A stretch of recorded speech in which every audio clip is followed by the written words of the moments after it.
So I want to backtrack a little, my man. That same meeting where the incident with Sam Snead happened, that's the same meeting where Suge Knight made a threat to you, right?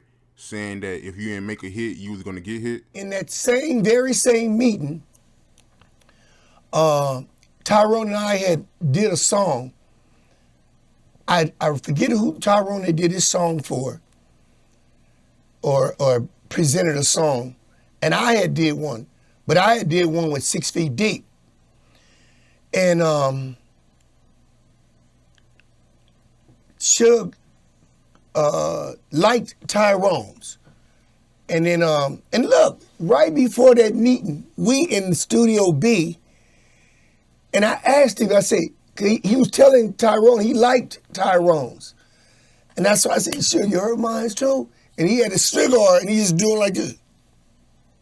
Just like that, you know, he didn't say nothing, he just, like that with the cigar. He grinning. So he already knew he didn't like it, and he was about to address this at the meeting. I didn't know this, you know. So the gun was loaded, I didn't know. We go, and so Tyrone is on cool, he didn't turn something in that Sugar's feeling. Man, we get in that meeting, the dude done got jumped on. We ain't at that part where do the audition yet. We ain't at that part. Suge, oh, now, for Darryl Harper, right?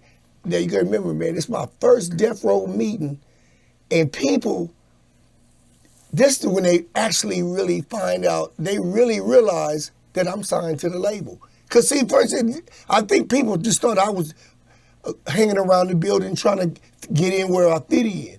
They didn't know I'd already done paperwork. Now, me and Suge didn't already, I'm actually official on Death Row. And so he said, asked for Darryl Harper, where he at? So he looking around the room, where he at? Not, you know, he said, yeah, you did a song for 6 Feet Deep, and I let them tell you. And then one of them said, it ain't kicking, or it ain't hitting, something like that. He said, man, we ain't gonna be turning in no shit, no junk.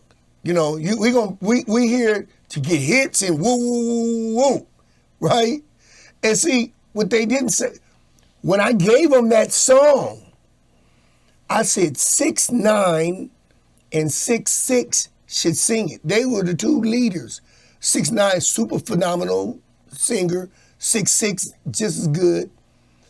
And hey, you guys gonna do the lead. The other two guys, they held their part. They did they background parts, and they were a good unit.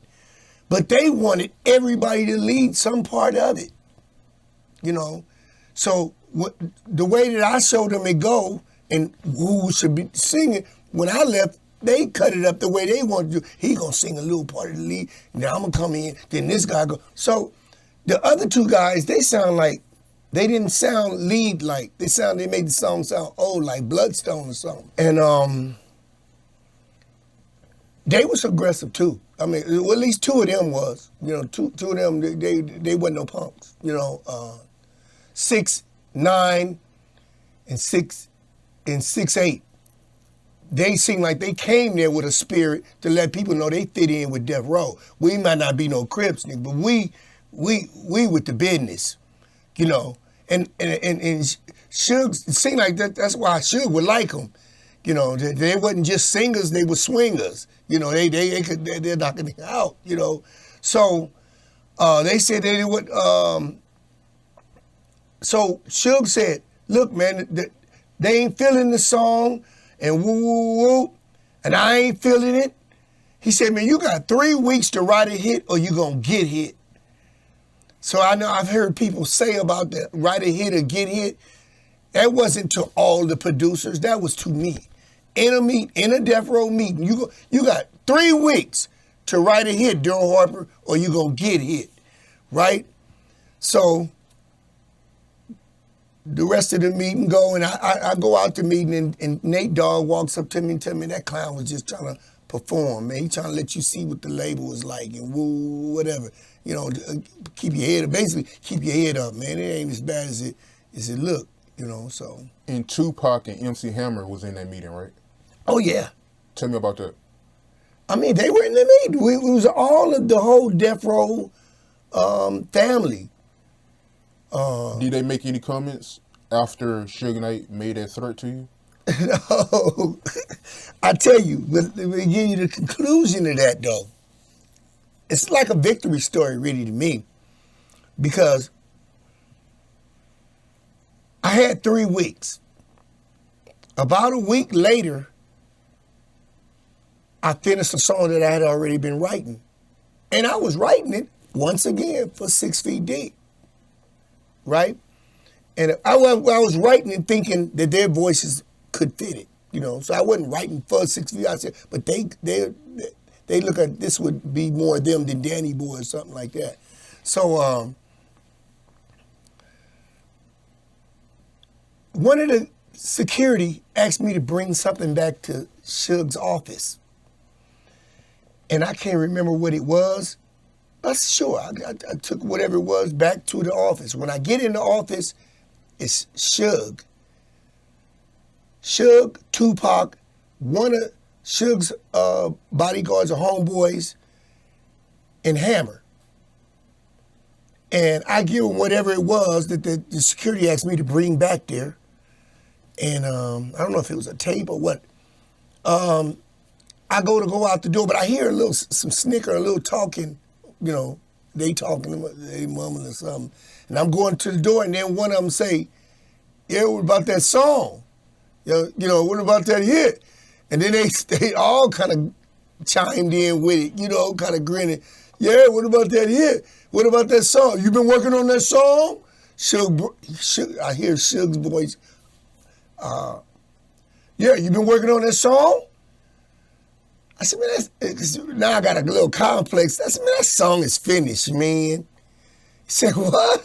I said, man, I'm through with that song, man. Oh, so we can hear it then. I said, yeah, I said the song is finished, man. He said, man, it's right to hit or get hit. So the song is finished. She said, well, go get the song then. So I went to the vault, grabbed the DAT,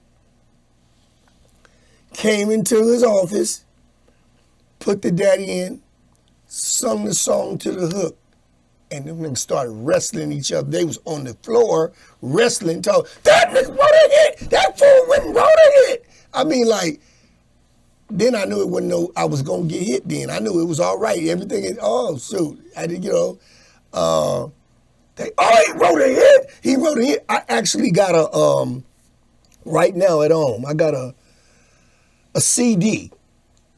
A Pac saying on the CD, it's a trailer to a movie. I forgot the name of that movie that they're about to do. And he's on a trailer saying, we got this song that the 6 Feet Deep about to do. It's the best love song ever written. And woo, he's rallying on about it. I still got that. I got a video of that right now. And but I didn't get hit. That's the bottom line. It turned out all right. They all felt like I wrote something real good there. I still do too. The song it turned out pretty good, man. What's the song track? Gridlock? Gridlock. Okay. It was Gridlock, and he's on the trailer, saying what to look for on the album. And he was speaking about a couple of different songs, and then he mentioned the Consider Me. That's the one I wrote that 6 Feet Deep and it was doing. So I'm on YouTube singing it myself. It's titled as 6 Feet Deep. It's always been that way all these years. It says 6 Feet Deep singing so and so and so and so. That's whoever did it just didn't know the end. They knew that 6 Feet Deep supposed to had a song, but that's actually me demoing it for them. I sing also. So Snoop Dogg, he used to have dog fights in the recording booth, right? Yeah. Tell me about that. The first time I brought my daughter there, my daughter Tiffany, when I first brought her up to the studio, the night I brought her, Snoop, these guys would bring dogs from everywhere. I mean, like, because I guess Snoop was known as having the bombest dogs, the killer dogs, the angriest whatever dogs, and they would bring their dogs to fight them. So I brought my daughter that night, and it was really gory, cause it ain't no little bit of fights. These dogs be ripping and blood and everything, and they be fighting in the sound booth. He had one dog. I don't even want to say that. He had one dog where these guys would have they would have a leash to start getting the dog ready, and they be pulling the chain and whatever, and they making all this noise. But one of the Snoop's dogs he was just like Snoop. He was the coolest dog. He'd let them other dogs do all that barking and all that shit before they let him go. And he just be like chilling, like he looking at them dogs. Man, don't take all that, man. Don't take all that, man. As soon as them dogs got let go, that cool ass dog kicked their ass. He went from cool to some ugly shit. Yeah. So he had dog. The bad thing that I remember behind the dog fights, because they would bleed during the summer, it became like eerie in there because the blood it went into the cracks of the wood in the studio. They had wooden floors in the studio, in the sound booth. The blood it went in there, so that when it got really hot in the what's the name, in the air conditioning wasn't on, that smell from them dogs was like, man, I remember it had me queasy. It was hard to go in. It was hard to go in the studio with all that smell in there. Okay. So, MC Hammer. Tell me about MC Hammer.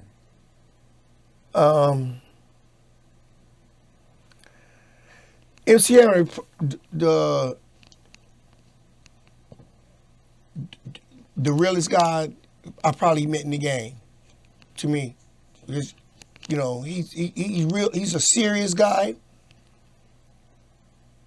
He's probably just one of the realest dudes I'm in the game. I had to reassess who Hammer was when I met him, because I had a view of Hammer on stage dancing with these baggy pants, doing the Taco Bell commercials and smiling and all that. But Hammer a real serious dude, man.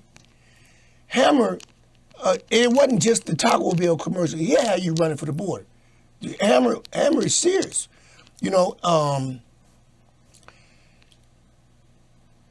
I had a chance a couple of times to where he came and gave me some advice on a couple of things before. But he a real. To me, he wasn't, for him to have had the success that he had with hearing about the bowling alleys in the house and all of those kind of stuff like that. He still was just like grounded, really down to earth. He really,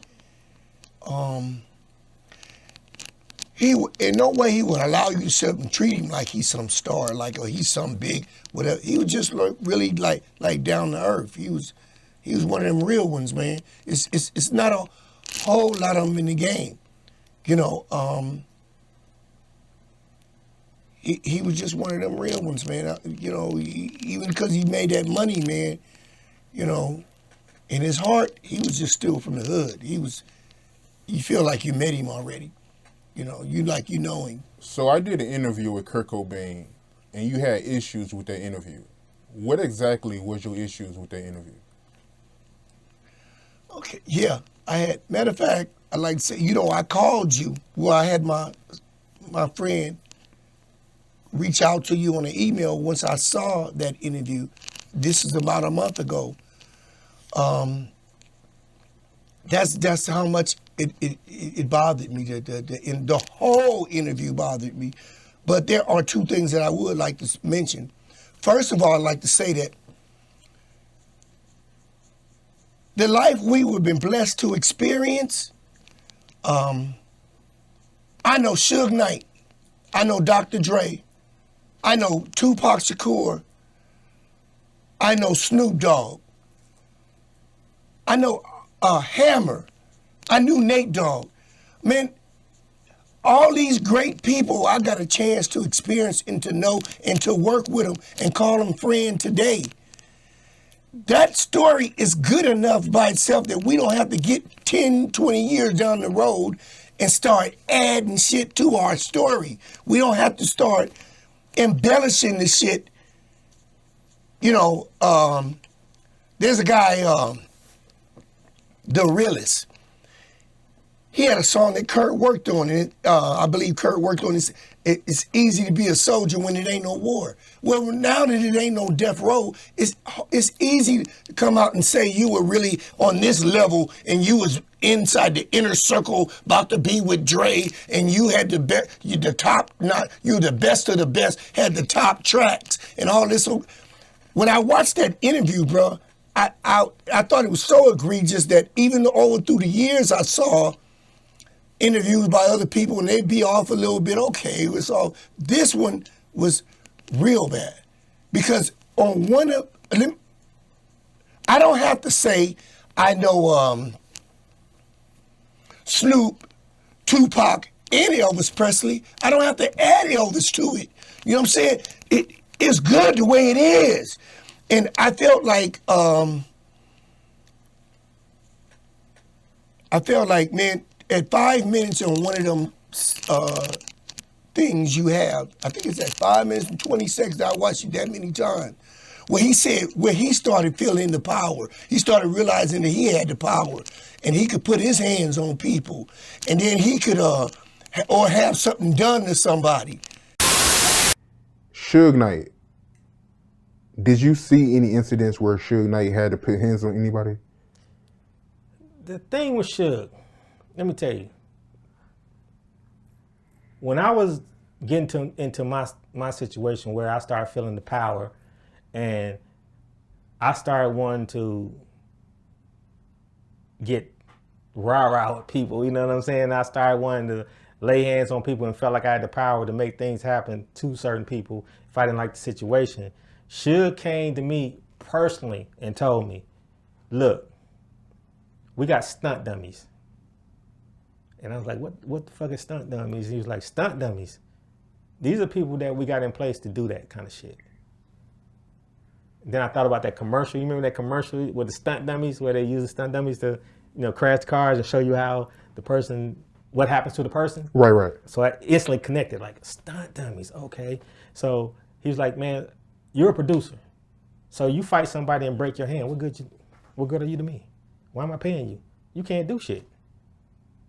Let the stunt dummies do that shit. They're indispensable. That's what their job is, to do that. And if something happens to them, so what? We got somebody else to take their place. So Suge really didn't do too much hands-on.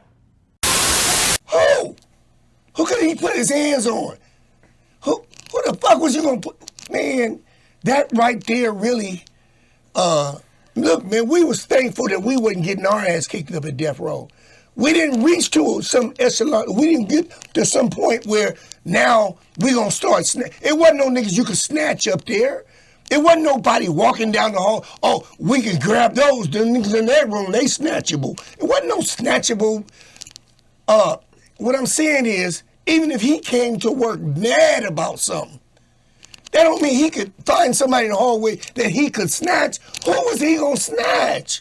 To me, to give that to the world where I started feeling the power. And see, this is strange because me and Kurt have never had a problem to this day.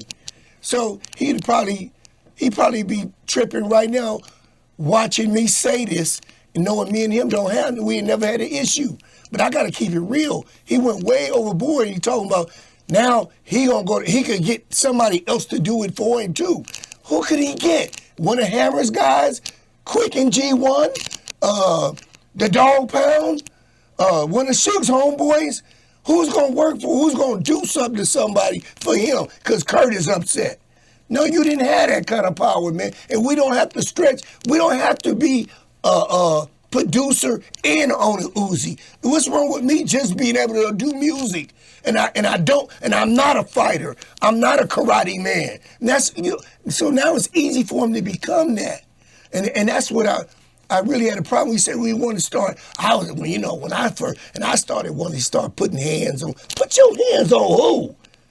Who was gonna let you put their hands on? The two smallest guys there was hurt 'em bad and badass, and you wasn't touching there one of them.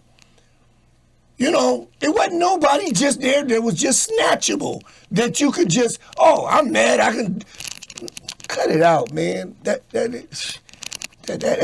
really did upset. It upset me to the point that I called you that night. The second thing that I like to address on there, there's so many of them. Him answering the phone for Monica like he got a switchboard next to his computer or something, and patch that in. See if Pac want to talk. Patch it into Kirk first. See if how Kirk feel about it.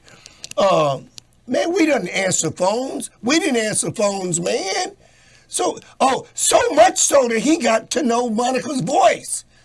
Why would they need to go call a producer to pick up a phone at the studio when them girls is there to answer the phone? Why would he have to be it was so much, man. It wasn't no, what's her name? Halle Berry? Wasn't no Halle Berry at KNL at all. But this is the point I wanted to address. It's so much stuff. But this is the other part that I wanted to address because I feel it was totally disrespectful and it was hurtful to me when he said something about some test dummies. We got test dummies. We got crash dummies. That, to me, it was hurtful, man, because we had people like Big J camping in the park. We had Heron, rest in peace, both of them. We had Buntry, Alton McDonald, say his name. These were real men. They was real friends of Suge. They wasn't no test dummies. Yeah, they was bodyguards, but that was their role. That's the role but they wasn't no test dummies or whatever like that, man. So to me, he had to see them like that because I don't believe Suge called them test dummies. And you can't come and say later that I was talking about somebody else because it wasn't like it's Suge's homeboys, us, and some extra people just hanging around the studio, and them the test dummies. It wasn't no extra people. It wasn't no guys in the room that could be the test dummies. Man, that was really hurtful and it's disrespectful, man. Every one of them dudes I got to know as friends. Big Jake first, I got to know him first.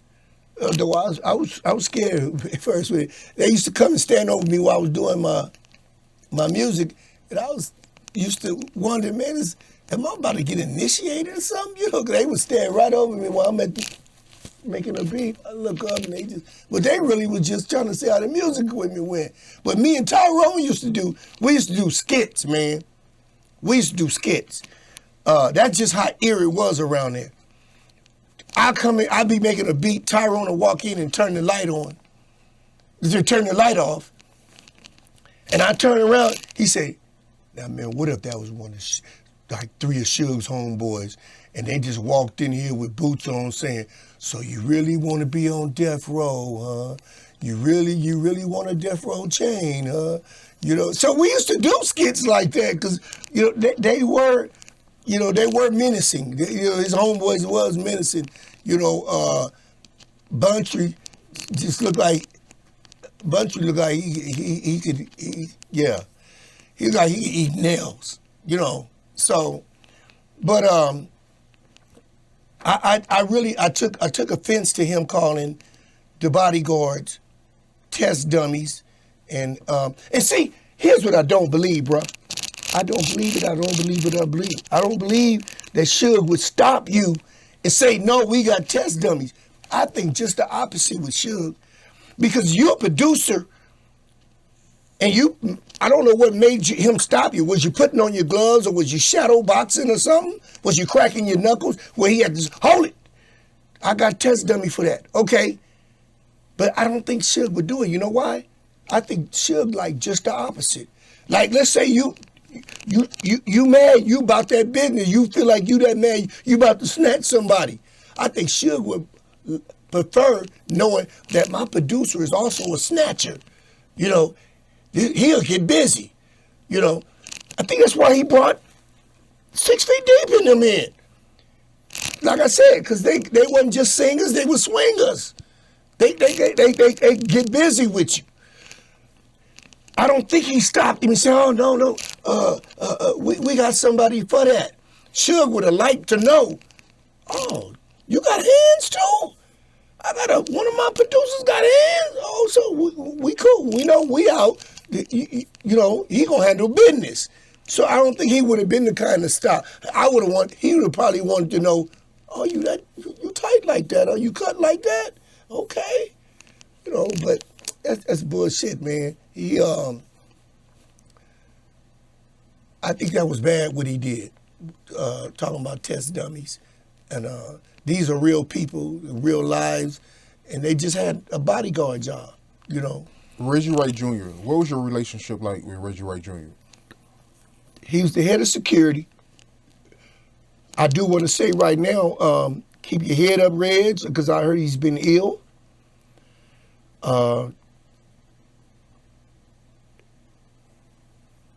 He was the head of security, and he kind of got to know just about everybody there because everything went through, like coming in and then whatever, everything went through him. You know, he handled, it seemed like he had several roles there up at Can-Am. You know, he was, in a lot of cases, Suge's right-hand man. My relationship was cool with him. You know, I did music, he did security. So we didn't ever, me and him ain't never hung out or nothing like that. We always been pretty cool. I mean, you know, yeah. Did you have any interactions with Dr. Dre? Dr. Dre, not much.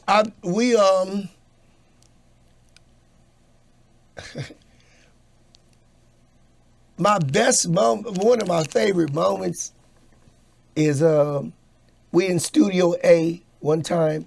He's in the back. They had a piano enclosure in the back, a little slide glass window, and you go back there, and it's a piano. There's a grand piano in there. One time in the afternoon, Dre came by, and he's back there picking out a song, like fooling with a melody or whatever. And I walked in, and he immediately jumped up, said, "Oh, this you," like that. He told me, "This you," and I couldn't believe me. You know you, Dre. I don't give a damn. I don't care what you playing, what you do. Oh, how you don't. I thought that he gave, like, oh no, this you. He knew I was one of the newer producers that started coming around Death Row. So he was like, this you. I said, no, man, whatever you doing, bro, come on, man, you Dre. So, and then besides that, he and I used to challenge each other to dominoes. We never finished the game. We started a couple of them. We never finished the game. So he didn't work out of Can-Am a lot. He didn't really work out of Can-Am. And I even approached him one time and told him, man, what you think about Babyface? And he told me, corny, real corny. I said, oh, because I was going to hit him up and let him know that I write, melodies and songs like that, but he thought he was corny. So I said, oh, no, I better not come with, like this kind of stuff I write, yeah. So, Death Row, how dangerous was it around Death Row exactly? It was dangerous. It was unpredictable, brother. It was just unpredictable. It was like, see, I can only see from where I stand in life. That's what I know. What up there, I was a pool, but on a small level, trying to get in, like Drake say, started from the bottom, trying to get to the top. That's where I was, on the bottom. So a lot of time when shit happened, it wasn't shit that I would know about anyway. All of a sudden, I see a guy coming down the hallway, and his eye, something didn't happen to his eye, or he'd been out in the parking lot and had a fight. I don't know what brought that stuff on. I didn't know the circles, what made them,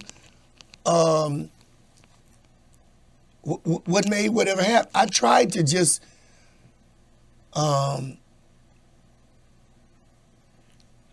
I tried to basically sidestep that stuff and just be known as a guy there raising his son.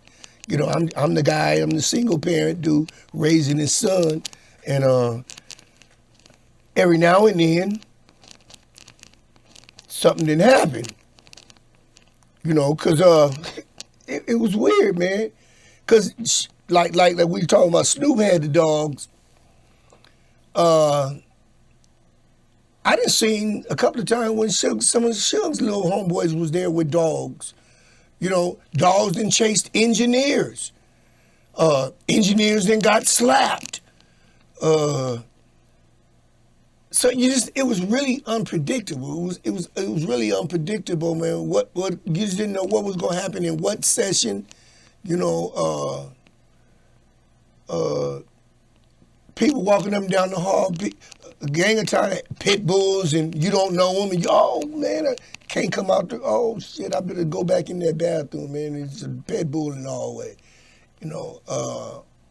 So that was just typical up there, you know. Like it was dangerous though, man. Things happen here and there, you know. I never was privy to knowing what caused them.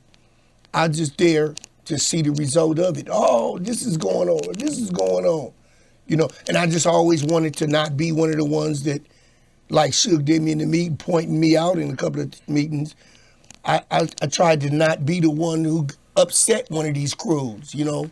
It was the Hammer crew, Pac crew, Snoop Dogg crew. I tried to be cool with all of them. That's all. Darryl Harper, man, great interview, my man. Thank you, sir. Thank you. Yeah, man, you know, thank you, man. Appreciate it for you coming on the platform, you know. Great interview. So, you know, thank you, man. Okay, man. Okay. Thank you for having me, sir. Yes, indeed, my man. All right.